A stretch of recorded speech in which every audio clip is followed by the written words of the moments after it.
चार भाभियों के एक्स बने इकलौती नंद के 4 करंट बॉयफ्रेंड। सुबह का वक्त राघव जी के डाइनिंग हॉल में नाश्ते की तैयारी हो रही थी। चारों भाभियां मिलकर टेबल लगा रही थीं। राघव जी कुर्सी पर बैठे थे और चारों भाई एक एक करके आ रहे थे। अरे, इस घर में सुबह से इतना शोर क्यों रहता है?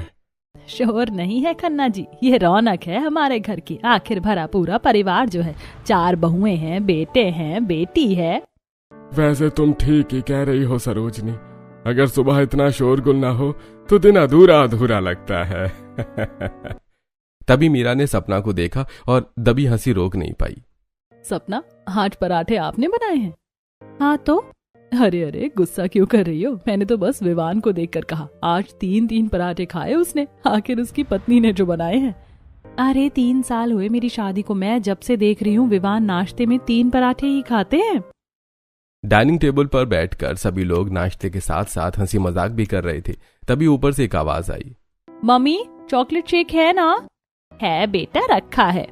अरे रानी साहिबा तशरीफ लाने वाली हैं। चुप रहे, सुन लिया तो खैर नहीं। नीचे कायरा आई, बिल्कुल बेफिक्र। आते ही सबसे अच्छी प्लेट अपनी तरफ खींच ली।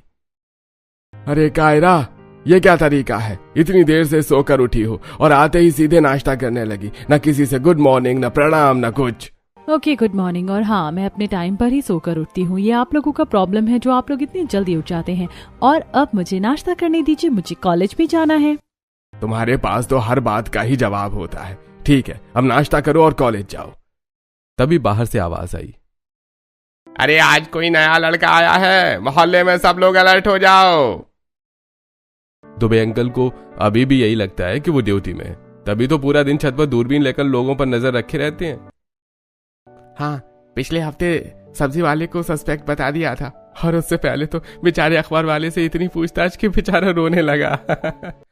डाइनिंग टेबल पर बैठे सभी लोग हंसने लगे, लेकिन पायल के चेहरे से हंसी गायब थी। वो धीरे से उठी और खिड़की के पास जाकर पर्दा हटाकर देखने लगी और ऐसे डरी जैसे कोई भूत देख लिया हो। परसों बाजार में दिखा तो मैंने सोचा इत्तेफाक है। कल मंदिर के बाहर मैंने ध्यान नहीं दिया, लेकिन आज सीधा घर के सामने आ गया। इस सिरफिरे ने अभी तक मेरा पीछा नहीं छोड़ा। बाहर जो लड़का खड़ा था वो आर्यन है, पायल का एक्स बॉयफ्रेंड। नाश्ते के बाद कायरा तैयार होकर नीचे आई। क्रॉप टॉप, जीन्स, बड़े से सनग्लासेस। ये क्या पहना है बेटा? मम्मी आप तो ऐसे चौंक रही हैं जैसे मैंने पहली बार स्टाइलिश कपड़े पहने हैं। मैं तो रोज ही कॉलेज ऐसे तैयार होकर जाती हूँ। कायरा घर से निकली। बाहर समोसे वाली चाची दुकान खोल रही थी और छोटू मोहल्ले का 12 साल का जासूस दीवार के पास खड़ा था। अरे कायरा बिटिया, रोज हीरोइन बनकर निकलती हो। चाची बस करिए, मेरे लिए ये जरूरी हो गया है कॉलेज जाने से पहले मम्मी को और आपको जवाब देना। इतना कहकर कायरा तेजी से कॉलेज के लिए निकल पड़ी। कॉलेज के मोड़ पर अर्जुन खड़ा था। कायरा को देखते ही नजरें उस पर टिक गईं। तभी छोटू अर्जुन के पास आया। अर्जुन भैया रोज इसी वक्त चाय पीते हो? तुमने कब देख लिया? छोटू जासूस की नजरों से कुछ भी नहीं छुपता। अर्जुन भैया चाय पी लो, दीदी तो निकल गई। अर्जुन ने छोटू को घूरा। छोटू मुस्कुराता हुआ भाग गया। कॉलेज का लंच ब्रेक था। कायरा और तपस्या कैंटीन में बैठी थी। तभी कायरा का फोन बजा। किसका है? आर्यन। कायरा ने फोन उठाया। 2 मिनट बात की, हंसी और काट दिया। तभी दूसरी कॉल। अब कौन? विक्की। ये भी निपटा दी। तभी तीसरी। यार कायरा बनती है, रुक। तीसरी भी हो गई। कायरा ने फोन रखा और समोसा उठा लिया। कायरा तू कैसे मैनेज करती है? और अभी तो सिद्धार्थ की कॉल नहीं आई। तू क्यों घबरा रही है? ये सब मेरे लिए चुटकियों का खेल है। 4 हैं और चारों से मेरा अलग अलग फायदा है। आर्यन जो मेरे ऊपर पैसे खर्च करता है, विक्की असाइनमेंट बना देता है, बंटी मुझे नए गैजेट्स ला कर देता है और सिद्धार्थ जिम ट्रेनर है, फ्री में जिम भी हो जाता है। तो सोच, मेरा तो फायदा ही फायदा है। चारों को लगता होगा तू उनसे प्यार करती है। तपस्या अभी 8 महीने ही हुए, इन चारों को मेरा बॉयफ्रेंड बने हुए। इतनी जल्दी किससे प्यार हो जाता है? अगले दिन शाम का वक्त था। सभी लोग हॉल में बैठे थे। कायरा सोफे पर बेफिक्र बैठी नाखून देख रही थी। कायरा तूने कहा था कल असाइनमेंट सबमिट करना है, तुमने तो असाइनमेंट कंप्लीट ही नहीं किया। भाभी आप लोग फिक्र मत करिए, हो जाएगा। इतना कहकर कायरा अपने कमरे में चली गई। बाकी सब भी धीरे धीरे अपने अपने कमरे में चले गए। घर में सन्नाटा छा गया। तभी दरवाजे की घंटी बजी। आरव पास था, उसने दरवाजा खोला। सामने एक लड़का खड़ा था। मैं कायरा का असाइनमेंट देने आया था। अंदर आओ। नहीं भाई, बस ये असाइनमेंट कायरा को दे देना। विक्की फाइल देकर चला गया। आरव ने दरवाजा बंद किया। किचन में मीरा खड़ी थी। चेहरा सफेद पड़ गया था। विक्की यहाँ? इसे मेरे घर का पता कैसे चला? इस साइको ने अभी तक पीछा नहीं छोड़ा। मीरा ने खुद को संभाला, चेहरे पर कुछ नहीं आने दिया। अगले दिन सुबह आरव कायरा के कमरे के दरवाजे पर था। कायरा, कल वो लड़का तेरा असाइनमेंट लेकर क्यों आया था? भैया मेरा दोस्त है, असाइनमेंट लिख दिया उसने, कोई बड़ी बात नहीं है। नया लड़का था? भैया ये सवाल जवाब वाला सीन मुझे अच्छा नहीं लगता, प्लीज। आरव कुछ और कह पाता उससे पहले ही कायरा ने दरवाजा बंद कर लिया। उसी समय सुबह समोसे वाली चाची की दुकान पर मोहल्ले के कुछ लोग बैठे थे, चाय पीते हुए बातें कर रहे थे कुछ। अरे भैया, कल रात किसी के घर एक लड़का आया और तुरंत चला गया। किसका घर था? राघव जी के घर था, मैंने खुद देखा। अरे वही लड़का होगा जो आजकल मोहल्ले में दिखता है, अजीब सी चमकीली जैकेट पहने रहता है। हाँ वही, जैसे दिवाली की लड़ी पहन कर निकला हो। तभी ऊपर से आवाज आई, अरे कल रात जो असाइनमेंट देने आया था राघव जी की बिटिया का दोस्त है। सभी चुप हो गए और दुबे जी की तरफ देखने लगे। दुबे जी, ये भी पता है आपको? अरे मैं रिटायर्ड आर्मी ऑफिसर हूँ, मेरी नजर से कोई नहीं बच सकता, हमेशा चौकन्ना रहता हूँ। समोसे वाली चाची की दुकान पर राघव जी बैठे ये सब सुन रहे थे। चेहरे पर हल्की सी शिकन आ गई थी। घर आते ही सीधे कायरा के कमरे में गए। कायरा, कल रात वो लड़का कौन था? पापा मेरा दोस्त था, असाइनमेंट देने आया था, कोई बड़ी बात नहीं। रात के वक्त लड़का घर पर? पापा पहले भैया, अब आप बस करिए ना, पुराने जमाने की तरह लड़कियों पर रिस्ट्रिक्शंस लगाने वाले मत बनिए आप। ठीक है, पर अगली बार दिन में भेजना। कायरा ने हाँ में सिर हिलाया और कॉलेज चली गई। कायरा कॉलेज से लौटी, गली में सन्नाटा था। तभी एक तरफ से बंटी निकला, चमकीली जैकेट, बड़े बाल। कायरा, कब से इंतजार कर रहा हूँ। बंटी यहाँ मत मिलाकर, कोई देख लेगा। अरे कौन देखेगा, गली तो खाली है। ये गली कभी खाली नहीं होती, जाओ यहाँ से। सपना छत पर कपड़े सुखा रही थी, नीचे नजर गई तो सपना कांपने लगी। ये तो बंटी है, पर ये यहाँ क्या कर रहा है? फिर से इसने मेरा पीछा करना शुरू कर दिया। बड़ी मुश्किलों से तो इससे पीछा छूटा था, कहीं विवान जी के सामने पड़ गया तो अब मैं क्या करूं? सपना ने झट से कपड़े उठाए और छत से नीचे भाग गई। शाम को नेहा सब्जी लेने निकली, तभी एक गाड़ी वहीं पास में रुकी। नेहा ने बिना सोचे गाड़ी की तरफ देखा और नजरें वहीं जम गईं। सिद्धार्थ यहाँ कैसे? इस गली में इसका क्या काम? ये सिरफिरा यहाँ तक आ गया, ये फिर से मेरा जीना हराम कर देगा। नजरें नेहा ने झुकाई, जल्दी से बाकी सब्जी उठाई और तेज कदमों से निकल पड़ी। सिद्धार्थ गाड़ी में बैठा फोन पर बातें कर रहा था। कायरा, मैं तुम्हारे घर के सामने कब से खड़ा हूँ, तुम कहाँ हो? तुम खड़े हो तो मैं क्या करूँ? मैं अभी नहीं आ पाऊंगी, बाहर पापा हैं, तुम चले जाओ। ठीक है, मैं जा रहा हूँ। अगले कुछ दिन ऐसे ही गुजरे। घर में हमेशा की तरह खाना बनता, हंसी होती थी, लेकिन चारों भाभियों के चेहरे पर एक अजीब सी बेचैनी थी। अब वो चारों डरी सहमी सी रहने लगी थी। एक दिन मोहल्ले में सत्संग था, पूरे मोहल्ले की आंटियां जमा थी, सरोजनी जी भी बैठी थी। तभी पड़ोस वाली शर्मा आंटी पास आकर बैठ गईं। सरोजनी जी, आपकी बहुएं तो पहले कितनी खिली खिली रहती थी, बात करो तो घंटों बात करें, और खूबसूरत तो है ही, पर आजकल क्या हो गया, ऐसी दबी दबी सी रहती है। अरे कुछ नहीं, घर का काम रहता है, थकान होती है। तो कौन? चारों एक साथ? सरोजनी जी कुछ तो बात है। सरोजनी जी मुस्कुराती रही, पर मन में एक सवाल अटक गया। सच में आजकल चारों क्यों इतनी चुप रहती हैं? सत्संग से लौटकर चारों भाभियां किचन में चाय बना रही थी। सबके चेहरे पर उनके एक्स के सामने आ जाने का। तभी पायल ने एक नजर तीनों पर डाली, तीनों के चेहरे उतरे हुए थे। तुम तीनों को क्या हुआ? मेरा तो एक्स बॉयफ्रेंड आर्यन कुछ दिनों से पीछा कर रहा है, 5 दिन पहले घर के सामने भी था, इसीलिए मुझे टेंशन रहती है आजकल। अरे भाभी, आपके जैसा हाल मेरा भी है। मेरा एक्स बॉयफ्रेंड विक्की तो उस दिन घर तक आ गया था। मेरा भी एक्स बॉयफ्रेंड बंटी गली में खड़ा था।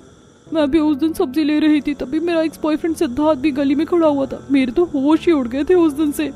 चारों एक दूसरे को गौर से देखने लगी। रुको, तुम लोगों को ये बात थोड़ी अजीब नहीं लग रही? चारों एक साथ कैसे आ सकते हैं?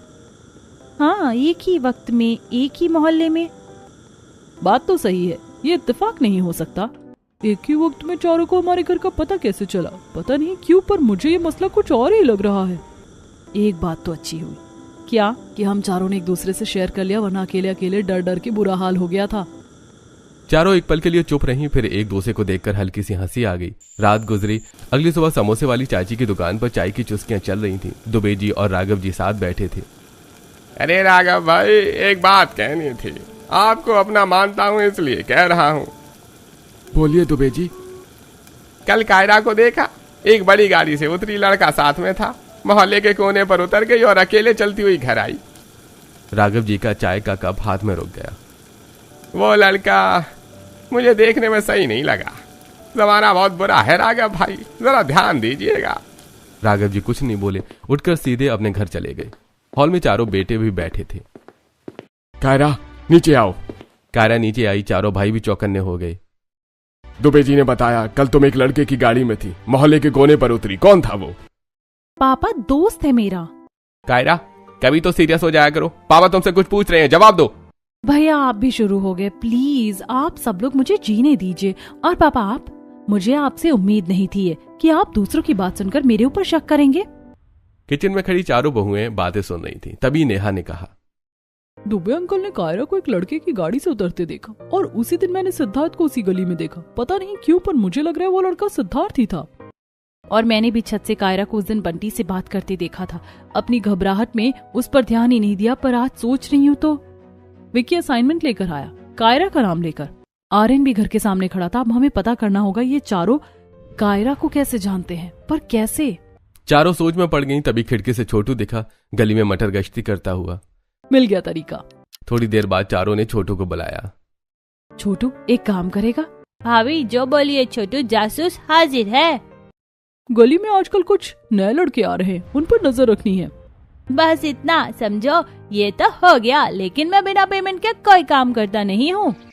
अगले दिन छोटू वापस आया। भाभी जी वो बड़ी गाड़ी वाला लड़का आया था, कायरा दीदी से बात कर रहा था बहुत अच्छे से, फिर दीदी ने भगा दिया। और जैकेट वाला वो भी आया था, हाथ में बड़ा सा बॉक्स था आईफोन वाला, दीदी ने चुपके से ले लिया आईफोन। और भाभी जी एक और लड़का आया था, स्मार्ट था, गाड़ी से उतरा, दीदी को दिखते ही मुस्कुराने लगा। दीदी ने इशारे से रोका पर वो रुका नहीं, पास आ गया। और जितने भी लड़के आते हैं ना, सब कायरा दीदी से ही मिलने आते हैं। अब मैं जा रहा हूँ, मेरे चिप्स के पैसे समोसे वाली चाची को दे देना। चिप्स? भाभी जी छोटू जासूस की रिश्वत यही है। छोटू चला गया। चारों भाभियां एक दूसरे को देखती नहीं। ऐसे महंगे गिफ्ट्स कोई नॉर्मल ही तो नहीं देता। मतलब ये सब कायरा के करंट बॉयफ्रेंड, मतलब हमारे एक्स हमारी नंद के करंट बॉयफ्रेंड बन गए। कायरा के पास बड़ी हिम्मत है, मतलब एक साथ 4 लड़कों को हैंडल करना आसान बात तो नहीं है। यार इतनी चालाक है कायरा, हमें खबर तक नहीं। चालाक नहीं, शातिर है। और हम चारों डरी डरी घूम रही थी अपने ही एक्स से। चारों एक साथ हंस पड़ी और फिर एक दूसरे को देखकर रुक गईं। पर अब क्या करें? कायरा को कैसे समझाएं? दोपहर का वक्त, घर में थोड़ी शांति थी। कायरा सोफे पर बैठी फोन पर थी। पास ही पायल और मीरा बैठी थी चुपचाप। कायरा को पता नहीं था कि दोनों की नजरें उसके ऊपर थीं। आर्यन वो पिंक वाली ड्रेस थी ना, 10,000 की थी, पेमेंट कर दो प्लीज। पायल की आंखें फटी रह गईं। कायरा ने कॉल काटकर तुरंत दूसरी कॉल लगा दी। विक्की मेरा असाइनमेंट कल तक चाहिए, कल सुबह। मीरा ने पायल को देखा, दोनों ने एक दूसरे को घूरा। कायरा ने तीसरी कॉल लगाई। बंटी वो नया गैजेट लाए, अच्छा कल लाना, पर घर के पास मत आना। तभी चौथी कॉल आ गई। सिद्धार्थ अभी बात नहीं हो सकती, बाद में करती हूँ। कायरा ने फोन रखा और आराम से बैठ गई। पायल और मीरा ने एक दूसरे को देखा और मुंह दबाकर हंसी रोकने लगी। उसी शाम कायरा तपस्या से वीडियो कॉल पर थी। यार आज बंटी ने मूवी के लिए बोला, मैंने हाँ कर दी। फिर आर्यन ने भी वही मूवी के लिए बोला, तो फिर दोनों ने एक ही शो बुक किया। यार अलग अलग बताया था मैंने। अरे तेरे पास तो एक्सपीरियंस है, कोई ना कोई सॉलिड बहाना तो बना ही लेगी तू। बंटी को बोलूंगी मम्मी की तबीयत खराब है, और आर्यन को बोलूंगी कॉलेज का काम है। कायरा एक दिन ये सब उलझ जाएगा, तब की तब देखूंगी। बाहर समोसे वाली चाची की दुकान पर दुबे जी बैठे थे। अरे चाची, राघव जी की बेटी आजकल बहुत बिजी रहती है। हाँ जी, कभी किसी के साथ दिखती, कभी किसी के साथ। रिपोर्ट दर्ज करनी पड़ेगी। कैसे देंगे रिपोर्ट दुबे जी? राघव जी और सरोजनी भाभी को। तभी छोटू आ गया चिप्स खाते हुए। दुबे अंकल आप कायरा दीदी पर नजर रख रहे हो? हाँ अंकल आपसे बड़ा जासूस हूँ मैंने सब पता कर लिया है। हमें भी बताओ ना, तुमने क्या पता कर लिया? क्या बताऊँ, मैं बिना रिश्वत के काम नहीं करता। आप मुझे रिश्वत दो तो मैं बता दूंगा। पास से अर्जुन गुजरा। छोटू ने देखा। अर्जुन भैया आप भी यही कायरा दीदी को देखने आए? चुप, कुछ भी बोलते रहते हो। छोटू उठकर अर्जुन के पास आया। भैया दीदी के तो 4 बॉयफ्रेंड है, आप नंबर 5 बनना चाहते हो? अर्जुन ने छोटू को घूरा। छोटू चिप्स का पैकेट उठाकर भाग गया। सब कुछ जानते हुए भी पता नहीं क्यों रोज तुम्हें देखने आ जाता हूँ कायरा। अगले कुछ दिन ऐसे ही गुजरे। चारों भाभियां चुपचाप सब देखती नहीं। मोहल्ले में बातें हो रही। कभी किसी ने आर्यन को देखा, कभी बंटी। दुबे जी की दूरबीन पहले से ज्यादा व्यस्त हो गई। राघव जी और सरोजनी जी को कभी कोई कुछ सुना देता, वो कायरा से पूछते, कायरा टाल देती। कायरा का अपना हाल ये था, पर मैं ही कर सकती हूँ ये। कायरा कल फोन किया था, बिजी था, किससे बात कर रही थी? मैं तपस्या से बात कर रही थी, लेकिन तुम गुस्सा क्यों हो रहे हो? मैं गुस्सा नहीं हो रहा हूँ, बस पूछा ही तो है। बात हो ही रही थी कि बंटी का वॉइस नोट आया। आज 2 बार कॉल किया, उठाया क्यों नहीं? कायरा ने किसी बहाने से फोन काटा और बंटी को फोन किया। सो गई थी यार। तभी सिद्धार्थ की कॉल आई। कायरा आजकल बहुत बिजी रहती हो, जिम भी नहीं आती। अरे नहीं यार, बस घर में थोड़ा झंझट है। कॉल कटी, फोन रखा, तकिए पर सिर पटका। चारों एक साथ टोकने लगे तो ये चुटकियों का खेल नहीं रहता। रात को खाने के बाद चारों भाभियां छत पर थीं। नीचे घर में सब सो चुके थे। वैसे ये सब ठीक नहीं है। कायरा एक साथ 4 लड़कों के साथ रिलेशनशिप में है और मोहल्ले में बातें भी होने लगी। आज चाची ने फिर कुछ कहा, कल दुबे जी ने पापा को कुछ सुनाया। हमें क्या क्या नहीं सुनना पड़ता। पायल भाभी, मैं विक्की के साथ रह चुकी हूँ, मुझे पता है वो कितना साइको है। वो घर तक आ गया, आगे क्या करेगा पता नहीं। सिद्धार्थ भी कम नहीं है, उसे लगता है वो अपने पैसों से किसी को भी खरीद सकता है। एक पल की चुप्पी। कायरा को समझाना होगा, वरना ये आग हम सबको जलाएगी। वो जब अपनी मम्मी पापा और सगे भाइयों की बात नहीं सुन रही है, आपको क्या लगता है कायरा हमारी बात सुनेगी? चारों एक दूसरे को देखती रहीं। जवाब किसी के पास नहीं था। पता नहीं, लेकिन हम लोग कोशिश तो कर सकते हैं ना। अगले दिन दोपहर को कायरा घर आई तो हॉल में चारों भाभियां खड़ी थी। कुछ देर के लिए कायरा भी वहीं रुक गई। क्या हुआ, आप चारों एक साथ बैठी हुई हो? तुम भी बैठ जाओ हमारे साथ कायरा, कुछ बात करनी है। कायरा सोफे पर बैठ गई, चारों उसके सामने। कायरा, हमें सब पता चल गया। आर्यन, विक्की, बंटी, सिद्धार्थ, चारों के साथ रिलेशनशिप में हो तुम। कायरा का चेहरा एक पल के लिए पीला पड़ गया। ऐसा नहीं है, वो सिर्फ मेरे अच्छे दोस्त हैं। सिर्फ दोस्त नहीं, बॉयफ्रेंड है। हमने पता करवाया है। अच्छा, तो आप लोग मेरी जासूसी करवा रही हैं? कायरा, वो अच्छे लड़के नहीं हैं। अच्छे नहीं है, ये बात आप लोगों को कैसे पता?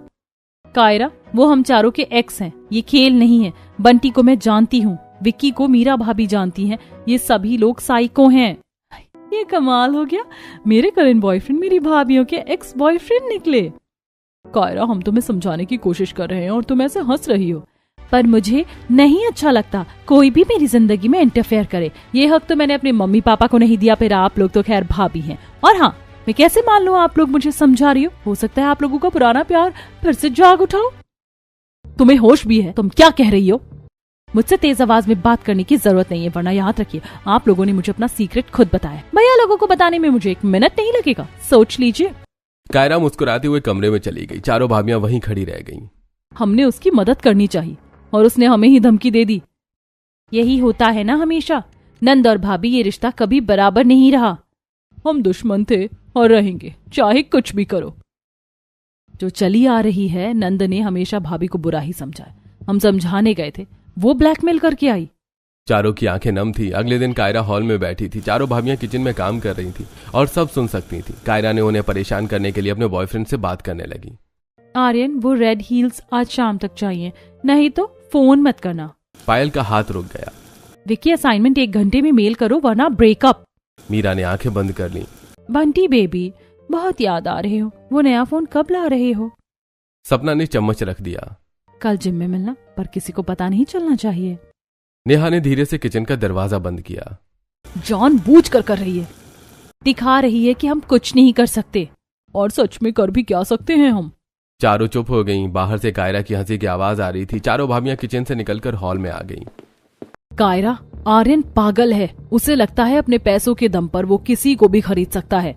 विक्की सिर्फ कंट्रोल करना जानता है, फोन ट्रैक करेगा, हर वक्त पूछताछ। बंटी चोर है कायरा, शक्ल से मत जाना। और जिसे फ्री जिम ट्रेनर समझ रही हो, सिद्धार्थ 1 नंबर का फ्लर्ट है। एक पल की चुप्पी, फिर कायरा ने कहा, आप लोग आउटडेटेड हो। मैं उन लड़कियों में से नहीं हूँ जो लड़कों के पीछे रोएं। मुझे पता है ये लोग क्या हैं, इसीलिए मैं इनका इस्तेमाल कर रही हूँ। ये मेरा नहीं। आज शाम को मैं सिद्धार्थ के साथ बाहर जा रही हूँ। नैना भाभी, आपको बुरा तो नहीं लगेगा? शाम को कायरा तैयार होकर निकल रही थी। दरवाजे पर विक्की खड़ा था। कहाँ जा रही हो इतनी तैयार होकर? कहीं नहीं, बस ऐसे ही। अच्छा, तैयार तो ऐसे हुई हो जैसे कहीं जा रही हो। ये लो, तुम्हारे लिए नया फोन लाया हूँ, इसमें लोकेशन ऑन रहेगी। मुझे हर वक्त पता होना चाहिए तुम कहाँ हो। मतलब तुम मेरे ऊपर नजर रखोगे? तुम शक कर रहे हो? मैं शक नहीं कर रहा हूँ, बस जो लोग मेरे क्लोज होते हैं मैं उनकी हर एक्टिविटी पर नजर रखता हूँ। अच्छा, अभी तुम जाओ, कोई देख ना ले। विकी चला गया। तभी बाहर सिद्धार्थ की गाड़ी का हॉर्न बजा। कायरा ने झट से ट्रैकर वाला फोन घर में रखा और बाहर निकल गई। तैयार हो? सिद्धार्थ, आज नहीं जा पाऊंगी, घर में कुछ काम आ गया। क्या मतलब? मैं अपना टाइम निकाल कर तुम्हारे लिए आया हूँ और तुम मना कर रही हो। यार कल मिलते हैं प्लीज। सिद्धार्थ गुस्से में चला गया। उधर विक्की का मैसेज आया, लोकेशन बंद है। क्यों? एक तरफ ट्रैकर, दूसरी तरफ गुस्सा। ये चुटकियों का खेल कब से बोझ बन गया। रात के 2 बज रहे थे। कायरा सो चुकी थी, तभी फोन बजा। आर्यन, रात के 2 बजे हैं। फोन क्यों नहीं उठा रही थी? नीचे आओ, गली में हूँ। क्या तुम यहाँ? हाँ, बात नहीं करोगी तो घर आ जाऊंगा, ये तुम्हें पता होना चाहिए था। कायरा खिड़की से झांकी। आर्यन सच में गली में खड़ा था।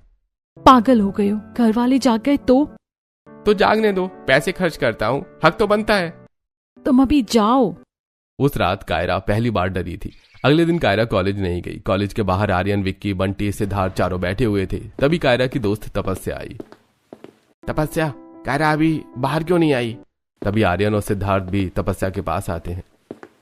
तुम्हारी दोस्त कायरा कहाँ है? तुम लोग कायरा का क्यों पूछ रहे हो? वो आज कॉलेज नहीं आई। इतना कहकर तपस्या वहां से चली जाती है। क्यों पूछ रहे हो? मतलब मेरी गर्लफ्रेंड है कायरा। उन तीनों को कुछ समझ नहीं आ रहा था। उन्होंने अपना मोबाइल निकाला और कायरा की फोटो दिखाई। इसका मतलब इस लड़की ने हम तीनों को पागल बनाया। उनकी आवाज बगल में खड़े बंटी को सुनाई दे रही थी। तभी बंटी उनके पास आया। क्या हुआ? क्या हुआ भाई तुम तीनों को? एक लड़की ने हम तीनों को बेवकूफ बनाया। एक लड़की ने 3 लड़कों को बेवकूफ बनाया? आखिर नाम क्या है उस लड़की का? कायरा। कायरा? ये तो मेरी गर्लफ्रेंड का नाम है। देखो, क्या है? यही है। बंटी ने भी अपने मोबाइल में कायरा की फोटो दिखाई। मतलब कायरा ने हम चारों को बेवकूफ बनाया, अब उसे छोड़ेंगे नहीं। वहीं कायरा के घर में भी आज सब परेशान थे। मम्मी पापा, यह आपके लाड प्यार का नतीजा है। आज मेरे दोस्त ने बताया कि कायरा किसी लोफर लड़के के साथ घूमती रहती है। दुबे जी भी बताते रहते हैं, मोहल्ले में भी 10 तरह की बातें हो रही हैं, पर कायरा को समझाने से क्या फायदा, वो समझे तब ना। घर में सन्नाटा छा गया। सरोजनी जी की आंखें भर आईं। पापा जी आप परेशान मत हो, ये सब ठीक हो जाएगा। वहीं कायरा के मोबाइल में एक के बाद एक मैसेज आ रहे थे। आर्यन, फोन उठाओ। विक्की, फोन उठाओ वरना घर आ जाऊंगा। बंटी, बात करनी है अभी। सिद्धार्थ, आखिरी बार कह रहा हूं। कायरा ने आर्यन को फोन उठाया। पुरानी हवेली आओ अभी, हम चारों वहां हैं। तुम्हारे सारे फोटो और मैसेज हमारे पास हैं, नहीं आई तो घर आ जाएंगे। कायरा ने फोन काटा और कांपते हाथों से तपस्या को फोन लगाया। कायरा, वो चारों कॉलेज में मिल गए थे, तुझे कितना समझाया, तेरी भाभीियों ने भी समझाया, तू मानी नहीं, अब क्या करेगी? तपस्या मैं क्या करूं, भाभीियों की बात नहीं मानी, अब उनसे भी कुछ नहीं कह सकती। और ये लोग। दरवाजे के पीछे खड़ी होकर चारों भाभियां कायरा की बातें सुन लेती हैं और वो अंदर जाकर कायरा से कहती हैं, तू घबरा मत, तू वहां जा, हम भी तेरे साथ रहेंगे। पर भाभी मैंने आप लोगों के साथ। वो बाद में, पहले ये मुसीबत। चारों भाभियों ने अपने पतियों को बुलाया, सारी बात बताई। पहले तो चारों भाई हैरान रहे, फिर गुस्सा आया, फिर पत्नियों का साथ देने का फैसला किया। पुलिस को भी इन्फॉर्म कर दिया था। कायरा उस पुरानी जगह पहुंची। चारों लड़के सामने थे। बहुत इस्तेमाल किया हमें, पैसे खाई, काम निकाला, अब हम चारों साथ में हैं। कल तक 8 लाख रुपए चाहिए। नहीं दिए तो ये सारे फोटो मैसेज सोशल मीडिया पर। फिर तुम्हारी मम्मी पापा भाई कोई मुंह दिखाने लायक नहीं रहेगा। चारों, पायल, मीरा, सपना, नेहा चिल्लाते हुए बाहर आईं और तभी पुरानी यादें आंखों के सामने से गुजर गईं। आर्यन ने पायल को फोटो दिखाकर ब्लैकमेल किया था। जो मैं कहूं वो करो। विकी ने मीरा का फोन चेक किया था, हर वक्त ट्रैक किया था। मीरा घर से निकल भी नहीं सकती थी। बंटी ने एक बार गुस्से में सपना पर हाथ उठाया था। सिद्धार्थ नेहा को एक अजीब पार्टी में ले गया था। वीडियो बनाने की कोशिश की थी। शर्म नहीं आ रही आर्यन, दोबारा वही कर रहे हो? तुम्हारी हिम्मत होगी दोबारा मेरे सामने आने की? हिम्मत तो होगी, जो हमारे साथ हुआ वो दोबारा किसी के साथ नहीं होने देंगे। ये हमारी नंद है और इस बार हम चुप नहीं रहेंगे। तभी चारों भाई आ गए। क्या सोचा था? हाँ, हमारी पत्नियों को और बहन को डराओगे और हम चुप रहेंगे? अरेस्ट कर लीजिए इन चारों को। हम इनके साथ हैं हमेशा। पुलिस ने चारों को हथकड़ी लगाई। चारों लड़के कुछ नहीं बोल पाए और कायरा अपने भाभियों और भाई के साथ घर चली गई। घर आकर कायरा सबके सामने खड़ी हुई, आंखों में पछतावा और आंसू दोनों थे। भैया, मैंने बहुत गलत किया, माफ कर दो। चारों भाइयों ने एक नजर डाली, फिर माफ कर दिया। भाभी, आप लोगों ने बार बार समझाया, मैंने नहीं माना, उल्टा आप लोगों को ही बुरा कहा, माफ कर दीजिए। माफ किया, पर अब दोबारा नहीं। कायरा मम्मी पापा के पास गई। राघव जी चुप थे। पापा मम्मी, आपने हमेशा भरोसा किया, मैंने गलत किया। राघव जी ने कुछ नहीं कहा, बस सिर पर हाथ रख दिया। सरोजनी जी ने गले लगा लिया। कुछ दिन बाद राघव निवास फिर से वैसा ही था, हंसता खिलखिलाता। कायरा सुबह जल्दी उठने लगी थी, घर के काम में हाथ बटाती थी, कॉलेज जाती थी, बेफिक्र पर समझदार। एक दिन समोसे वाली चाची ने कहा, कायरा बेटिया, आजकल बड़ी सीधी सादी हो गई हो। चाची, असली स्टाइल यही है। दुबे जी ने दूरबीन से देखा और मुस्कुरा दिए। सब अब ठीक है। कायरा कॉलेज से लौट रही थी। मोहल्ले के मोड़ पर अर्जुन खड़ा था। सब ठीक हो गया। तुम्हें कैसे पता? तुम्हारे बारे में सब कुछ जानता हूं मैं। और फिर मोहल्ले का जासूस छोटू मेरा दोस्त है। दोनों हंस पड़े। हमेशा तुम्हें यहीं खड़े हुए देखा है मैंने, पर तुमने कभी कुछ कहा नहीं। सही वक्त का इंतजार था। छोटू दूर से देख रहा था। अब नंबर 5 नहीं, नंबर 1। कुछ महीने के बाद राघव जी के घर में शहनाई बजी। इस बार कायरा की शादी थी अर्जुन के साथ। वही अर्जुन जो रोज चाय का कप लेकर मोड़ पर खड़ा रहता था। मेरी नजर से कुछ नहीं छुपता था, पर ये नहीं देखा था। दुबे जी, दूरबीन बदल लो। चारों भाभियां एक साथ खड़ी थी मुस्कुराते हुए। 4 बॉयफ्रेंड गए, एक सही इंसान आया, और 4 भाभियां मिली जो दुश्मन नहीं दोस्त हैं। अब नंद के मन में भी भाभी के लिए जो नफरत थी वो भी खत्म हो जाती है।